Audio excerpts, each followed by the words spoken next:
Hello friends. Life में हम सबके अलग अलग गोल्स होते हैं, लेकिन एक ऐसा गोल होता है जो सबके लिए कॉमन होता है और वो होता है हैप्पीनेस। हम लोग कुछ भी करते हैं लेकिन एट लास्ट हम ये चाहते हैं कि हमें हैप्पीनेस मिले, और दूसरी चीज़ हम ये चाहते हैं कि हमारा स्टेट ऑफ माइंड हमेशा बेहतर स्थिति में रहे, हम अच्छा फील कर पाएँ। तो इंग्लिश के दो ऐसे वर्ड्स हैं जिनका अगर प्रैक्टिकली हम इस्तेमाल करना सीख जाएं तो हम अपनी हैप्पीनेस को और अपने स्टेट ऑफ माइंड को काफ़ी हद तक अच्छा रख पाएंगे। और वो दो वर्ड क्या हैं? पहला वर्ड है एक्सेप्ट, ACCEPT, जिसको हम हिंदी में कहते हैं स्वीकार करना, और दूसरा है एक्सपेक्ट, EXPECT, जिसको हम हिंदी में कहते हैं उम्मीद रखना।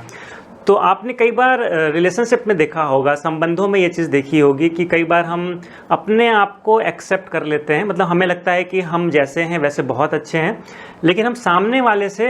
बहुत सारी उम्मीदें कर रहे होते हैं, बहुत कुछ एक्सपेक्ट कर रहे होते हैं कि उसको ये करना चाहिए, उसको वो करना चाहिए। और जब वो हमारी उम्मीदों के हिसाब से बिहेव नहीं करता है, मतलब हम जो एक्सपेक्ट कर रहे हैं उसके हिसाब से बिहेव नहीं करता है, तो हमें बहुत तकलीफ़ होती है और हम सारा ब्लेम फिर उस पर डालते हैं।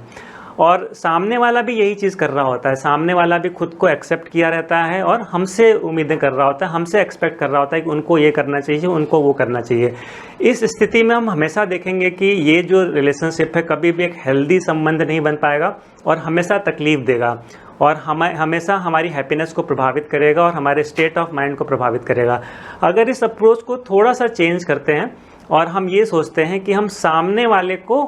एक्सेप्ट कर लेंगे जैसा वो है, मतलब उसकी कमियों के साथ में, वो जो भी चीज़ें कर रहा है उसके साथ में हम उसको एक्सेप्ट कर लेंगे, और हम खुद से एक्सपेक्ट करेंगे कि हम और बेहतर क्या कर सकते हैं इस संबंध को अच्छा बनाने के लिए। तो हमारे हाथ में जो चीज़ें हैं वो हम करना स्टार्ट करें और सामने वाले को हम एक्सेप्ट कर लें वो जैसा है। तो इसमें सबसे पहला फ़ायदा क्या होगा कि सामने वाले से, क्योंकि आप कुछ एक्सपेक्ट कर ही नहीं रहे हैं, तो वो कुछ भी करे लेकिन उससे आपकी हैप्पीनेस और आपका स्टेट ऑफ माइंड प्रभावित नहीं होगा। और बहुत बार ये देखकर, आपका ये बिहेवियर देख के सामने वाला भी अपना बिहेवियर चेंज करने लगता है। ऐसे ही लाइफ में जो सिचुएशंस आती हैं, जो परिस्थितियाँ आती हैं, तो कई बार हम अपने आप को उन स्थितियों में एक्सेप्ट कर लेते हैं। मतलब हमें लगता है कि हम जैसे हैं वैसे ही हैं, लेकिन हम परिस्थितियों से उम्मीदें कर रहे हैं, परिस्थितियों से एक्सपेक्ट कर रहे होते हैं कि परिस्थितियाँ ऐसी हो जाएं, परिस्थितियाँ वैसी हो जाएं। तो इस स्थिति में भी हम हमेशा देखेंगे कि हमारा स्टेट ऑफ माइंड और हमारी हैप्पीनेस प्रभावित होगी, क्योंकि परिस्थितियाँ हमारे कंट्रोल में नहीं रहती हैं, लेकिन हमने अपनी हैप्पीनेस और अपने स्टेट ऑफ माइंड का जो कंट्रोल है वो परिस्थितियों को दे दिया। लेकिन अगर इसको हम उल्टा करते हैं और हम ये सोचते हैं कि हम परिस्थितियों को एक्सेप्ट कर लेंगे, अगर हमारे साथ अच्छा हो रहा है तो भी हम एक्सेप्ट कर लेंगे, बुरा हो रहा है तो भी हम एक्सेप्ट कर लेंगे, लेकिन हम खुद से एक्सपेक्ट करेंगे कि हम खुद से ये उम्मीद रखेंगे कि हम और बेहतर करें। इस स्थिति को बेहतर बनाने के लिए हम जो बेहतर कर सकते हैं हम उस पर ध्यान दें, हम उसको करें। तो आप खुद से एक्सपेक्ट कर रहे हैं लेकिन परिस्थितियों को आप एक्सेप्ट कर रहे हैं। इस स्थिति में आपका जो स्टेट ऑफ माइंड है और आपका जो हैप्पीनेस है वो आपके हाथ पे रहेगा, और अगर हमेशा आप देखेंगे कि फिर वो प्रभावित नहीं होगा। और एक चीज़ हम लोगों ने देखी है कि हम चाहे पढ़ाई कर रहे हैं, चाहे हम सेल्स की फील्ड में, चाहे किसी भी फील्ड में, जो रिजल्ट्स हमें आते हैं कई बार हम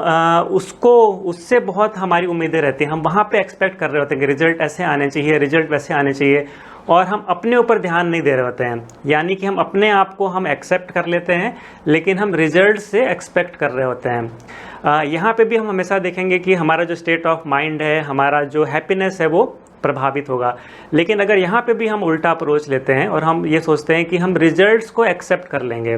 अगर हमें अच्छे रिजल्ट आए हम उसको भी एक्सेप्ट कर लेंगे, ख़राब रिजल्ट आए उसको भी एक्सेप्ट कर लेंगे, लेकिन हम खुद से एक्सपेक्ट करेंगे कि हम और बेहतर क्या करें जिससे कि इस रिजल्ट को हम और अच्छा बना सकें। तो यहाँ पे आप देखेंगे कि आपका स्टेट ऑफ माइंड, आपका हैप्पीनेस अभी आपके हाथ में आ जाएगा। और अगर आप ये करना स्टार्ट करेंगे, आप खुद से उम्मीद करके और बेहतर करना स्टार्ट करेंगे, तो आप रिजल्ट्स को भी और अच्छा बना पाएंगे। तो ये सारे मैंने उदाहरण आपको दिए जिससे ये समझ में आता है कि ये वर्ड्स का मीनिंग तो हम सब जानते ही हैं, एक्सेप्ट करना और एक्सपेक्ट करना, लेकिन हम प्रैक्टिकल लाइफ में इसको कहाँ पर कैसे इस्तेमाल करते हैं, इसके सिर्फ इस्तेमाल करने के तरीके से ही हमारा स्टेट ऑफ माइंड और हमारी हैप्पीनेस प्रभावित होती है। यहाँ पे मैं एक बात और कहना चाहूँगा कि प्रैक्टिकली कई बार ये पॉसिबल नहीं होता है कि किसी रिलेशन में हम किसी से किसी तरह की एक्सपेक्टेशंस ना रखें, या हम कुछ काम कर रहे हैं उसमें हम किसी तरह के रिजल्ट्स की एक्सपेक्टेशंस ना रखें, या किसी परिस्थितियों से हम किसी तरह की उम्मीदें ना रखें।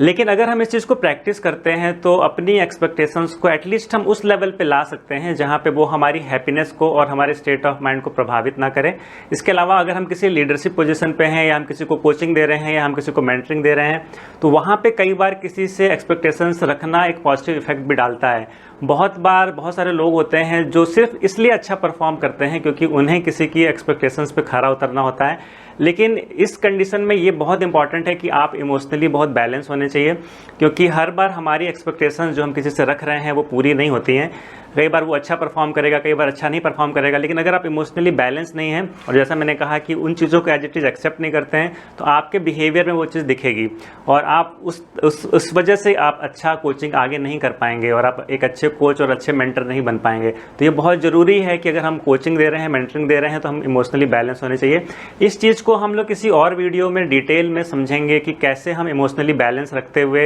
एक पॉजिटिव एक्सपेक्टेशंस रखते हुए किसी की परफॉर्मेंस को बढ़ा सकते हैं। उम्मीद है आज का ये वीडियो आपको इस कॉन्सेप्ट को समझने में हेल्प करेगा और इसकी हेल्प से आप एक सही स्टेट ऑफ माइंड अचीव कर पाएंगे और अपनी हैप्पीनेस को भी बढ़ा पाएंगे। So thank you.